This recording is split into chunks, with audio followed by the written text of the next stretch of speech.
Bonjour. Bienvenue dans ce deuxième tutoriel sur les cotations dans le logiciel EasyMill. Dans cette vidéo, nous verrons comment modifier le style des cotes à l'aide de la fonction « Édition de cotes ». Voici comment faire. Tout d'abord, le bouton « Édition de cotes » se trouve au même endroit que le bouton « Création de cotes ». La flèche rouge présente dans le coin inférieur droit indique que ce bouton est associé à plusieurs fonctions. Faites un clic droit pour ouvrir le sous-menu puis faites un clic gauche sur l'icône d'édition pour le sélectionner. Vous pouvez aussi y accéder par le menu « Géométrie, dimensions et texte, édition de cotes ». Pour commencer l'édition d'une cote, faites un clic gauche sur le bouton « Édition », puis sélectionnez les cotes que vous souhaitez modifier. Vous pouvez les sélectionner une à une, comme ici. Ou bien en utilisant la fenêtre de sélection en maintenant le clic gauche enfoncé, et en bougeant la souris.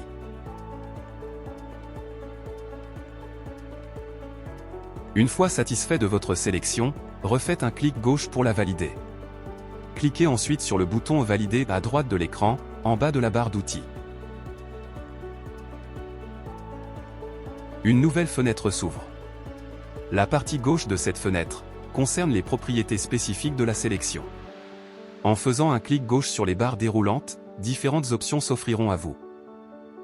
Par exemple, vous pouvez modifier le nombre de décimales associées à la valeur de la cote. Ce nombre est fixé de base à 2, mais vous pouvez choisir d'afficher entre 0 et 9 chiffres après la virgule. Vous pouvez choisir si oui ou non vous souhaitez que les lignes de rappel de la cote apparaissent, en sélectionnant « Off » pour les masquer, ou « On » pour les afficher.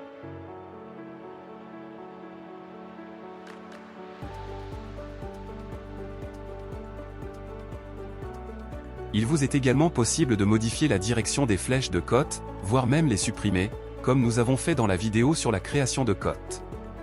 En choisissant In, les flèches de cotes seront affichées vers l'intérieur. En choisissant Out, elles seront vers l'extérieur, et l'option Off vous permet de masquer une des deux flèches. Vous pouvez aussi choisir de changer l'unité d'angle d'une cote si cette dernière est angulaire. Le système de base est le degré, minute d'angle et seconde d'angle, mais vous pouvez le convertir en degrés décimaux, en radians ou en grades.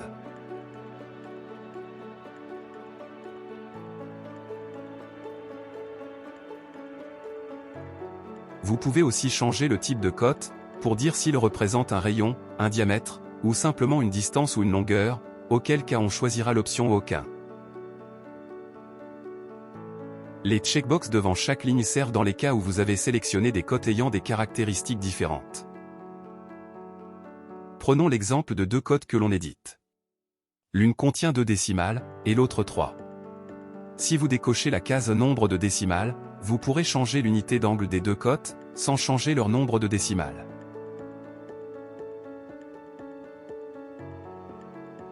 Voyons ce que ces modifications ont fait au plan. Comme vous pouvez le constater, une des deux flèches de la cote a disparu, et il en est de même pour les lignes de rappel.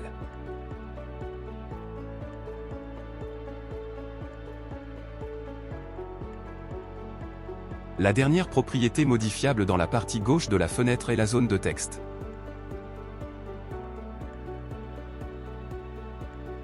Vous pouvez modifier le texte déjà présent à l'intérieur, ou bien en ajouter. La variable @dim déjà présente dans cette zone est une variable qui indique la valeur de la cote. Vous pouvez la modifier, mais cela ne changera pas la dimension de l'élément coté. Vous pouvez par contre y ajouter du texte en plus. Par exemple, s'il s'agit d'un alésage ou d'un arbre, vous pouvez appliquer un ajustement. Ici, ce sera plutôt un trou pour un alésage, donc j'y ajoute l'ajustement H8. Il y a encore une fois une checkbox de présente pour indiquer si vous souhaitez ou non modifier cette propriété pour toute la sélection. Vous pouvez voir que le H8 est ajouté à cette cote.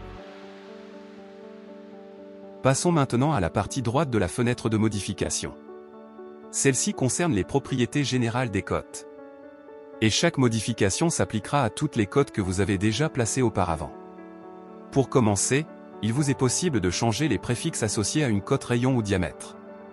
Par défaut, ils sont respectivement R et D. Vous pouvez aussi changer le caractère associé à la décimale, qui est par défaut un point. Vous pouvez mettre une virgule, un point virgule, 2 points, ou même un point d'exclamation. On choisira dans cet exemple de laisser un point. Ensuite, vous pouvez modifier la longueur des flèches de cote ainsi que leurs angles. Ils sont par défaut à 5 mm et 30 degrés. Ici on va augmenter la longueur des flèches à 10 mm et passer leur angle à 15 degrés. Vous pouvez aussi modifier la distance entre l'élément de référence de la cote et les lignes de rappel, ici on va la mettre à 10.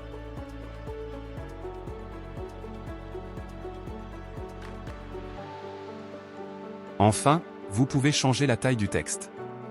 Pour cet exemple nous allons la laisser telle qu'elle.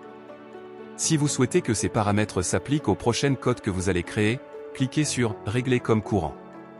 Sinon, cliquez simplement sur le bouton OK. Les modifications ont été effectuées sur l'ensemble des cotes. Comme prévu, l'angle des flèches de cote a été diminué, et leur longueur augmentée. La distance entre les lignes de rappel et l'élément de référence de la cote a également changé. Et voilà.